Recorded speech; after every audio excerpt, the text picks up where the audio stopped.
Hello again and welcome back. Thanks for watching this week. Before I get into the stats and my updated home buying recipe, first a message from our third housing minister within 16 months.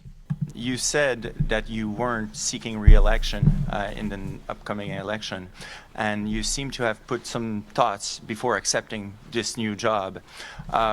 Why did you accept the job, and are you running in the next election? I had decided about a year ago, I guess, that I wasn't going to run after conversations with my family. I got two young kids. It's actually my soon-to-be 5-year-old's birthday party later today, and this morning at 5 a.m. I was stuffing a creeper pinata with candy. So it's been a day.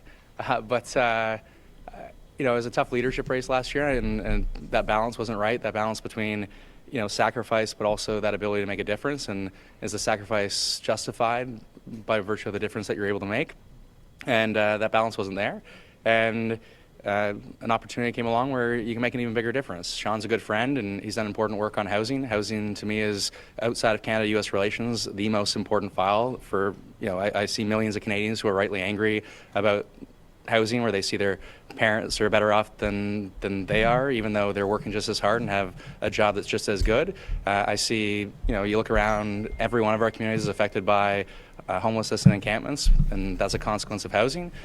You look at productivity, and people want to talk about productivity in this country, and we should, and people are leaving my city, my province, and our country because they can't afford to live here. And so look, I understand there's going to be a short runway. I'm not blind to that. But if I can make a small difference, if I can make a big difference, I want to make the biggest difference that I can. That's why I joined politics in the first place, left law for politics. And so, it wasn't an easy decision by any means. And yeah, I consulted colleagues. I consulted my wife more than anything. And I plan to run the next election in order to protect the progress and really in the short term, make the biggest difference that I can. All right, so our last housing minister, Sean Fraser, quit, resigned because he wanted to spend more time with family because he was doing too much politics. Now, this housing minister was going to quit a year ago, politics altogether, and now he's housing minister. So one quit while he was housing minister, and one kind of quit before, but then changed his mind and now is going to stick around with a government that's not going to succeed anywhere past probably a couple months. Now, just a quick couple of other videos from some fellow realtors. I don't know whether to laugh or cry for this one, but you be the judge and let me know. This is my newest listing. Where would I hide if I have to play hide and seek in this restaurant? Follow me. This is the dining area. I bet you can't find me. Look under the table. I'm right here. This is perfect commercial kitchen. I bet you're thinking, am I hiding under the cabinet? I'm right here. This walk-in cooler and freezer have nowhere to hide, but I have to show it to you because they're so spacious. You must be thinking, I am in the basement. Nah, I'm right here by the ice cream maker. You want to know more about this listing? 47 Lakeshore East? Call me. Again, I don't know what to think, but you be the judge. Okay, so the second and last one here is kind of interesting. He starts off like bullish kind of sounding on the market, but then he turns it into like sell now before it's too late. So yeah, check this out. As you see here, who was it that posted this? TD Leaker.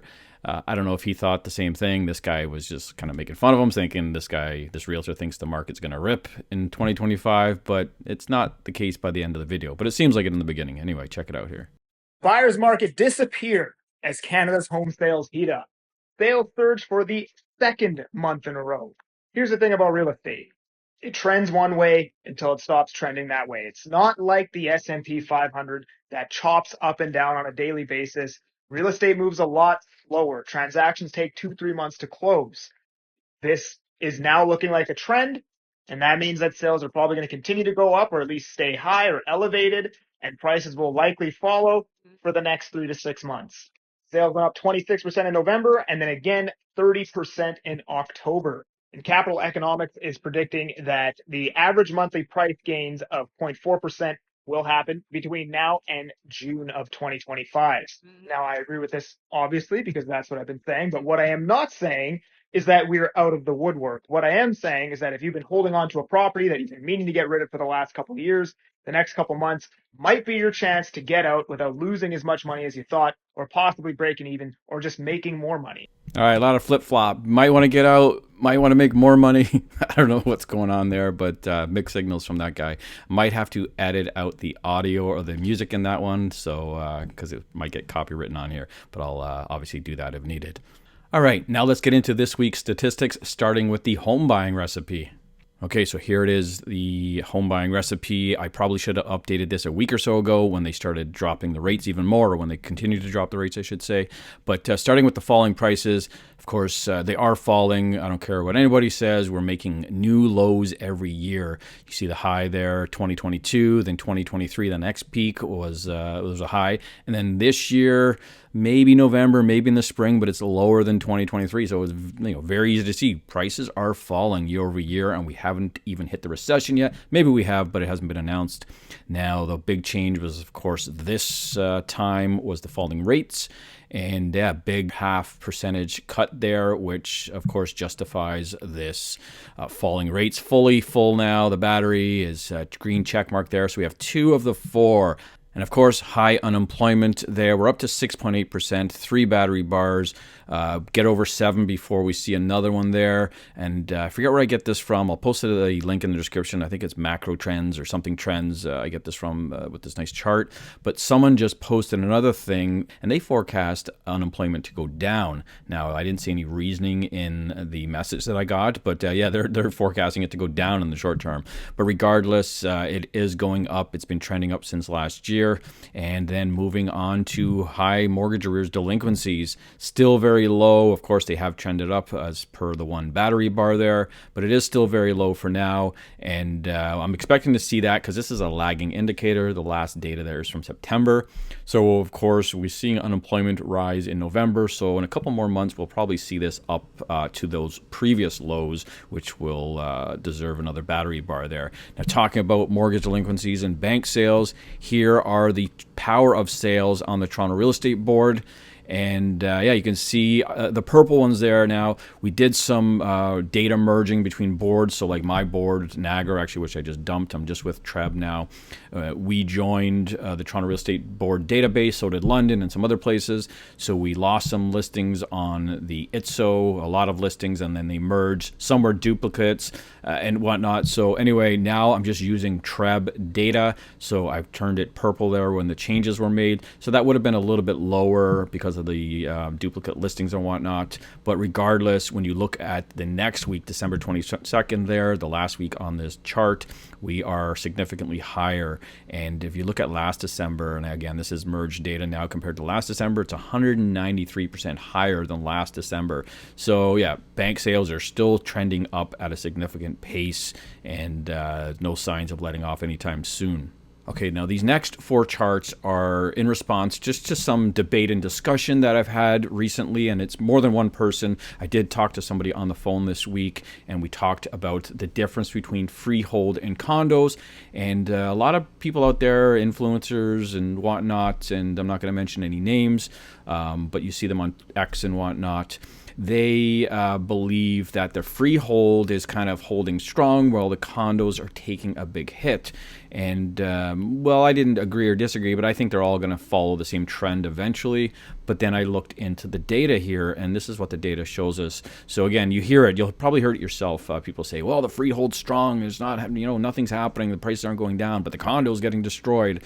And I've never been kind of either side of that narrative, but I decided to separate them here. Now, I just want to explain these numbers. This is all areas in Treb. Now, the Treb is divided into 2 parts. We have the members, which are 73,000 members, but then we have all the active realtors that are part of the same database. So the Niagara Association of Realtors, where I used to be, they are on this data here. They're included in this data, but they're not Treb members. And same with London, Ontario.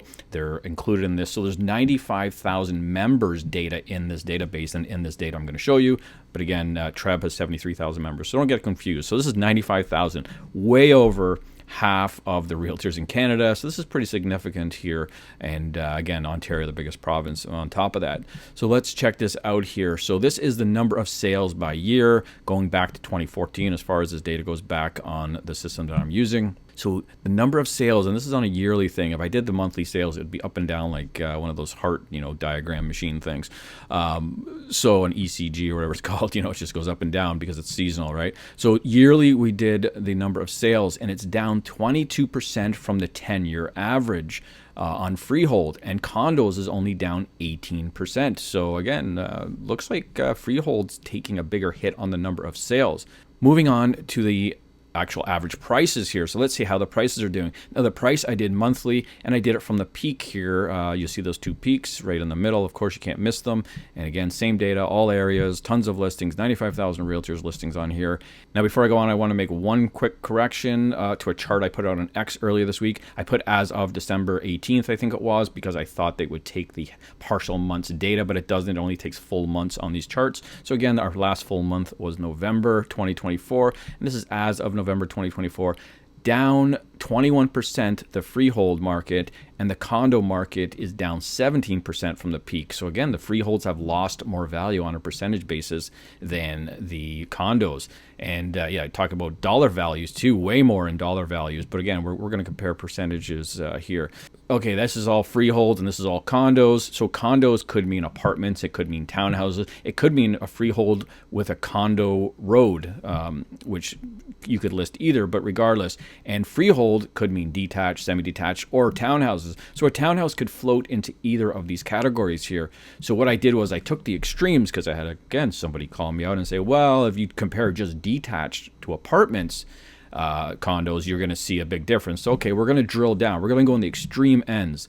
Freehold detached, most expensive kind of residential real estate out there, to the apartment condos, the least expensive and least desirable, some could say, real estate out there. So let's check this out here. So these are the number of sales by year, just like I did with all of them previously there. So freehold detached, down 18% from the 10-year average, so down significantly. And condo apartments, they're down more. So last time the freeholds were down more, but now the condos are down 21% from the 10-year average. So they almost flipped. Last time, if you look here, I'll go back, it was down 22% for freehold and down 18% for condos, and now it's flipped. Freehold's actually not, condos aren't down 21%, they're down, or 22%, they're down 21%. So yeah, they pretty much flipped those stats. But now looking at the actual prices here, now we see the prices, freehold, again, detached, only the detached, most expensive to the least expensive, arguably, condo apartments. And look at the detached, down 23% from their peak in February 2022, and as of November 2024, 23% they're down, and the condos are only down 16%.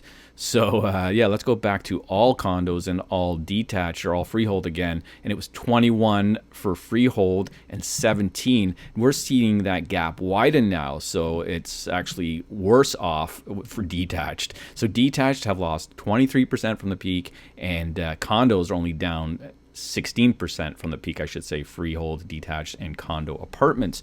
So yeah, I found that very interesting. Now the number of sales, of course, is opposite, but it doesn't matter. The prices are still affected. So again, there's a lot of discussion out there that freeholds are not affected much and they won't be affected and they're going to be safe. Well, I think that if you're looking at certain sub areas within Toronto or certain areas in certain places, yes, you can make that argument. But when you're looking at the big picture, it's not the case. And I like to look at the big macro picture on all of this. So some places, yes, they're okay, but some places they're getting decimated way worse than condos. So in some places they'd be down 30% and condos would be down 15%.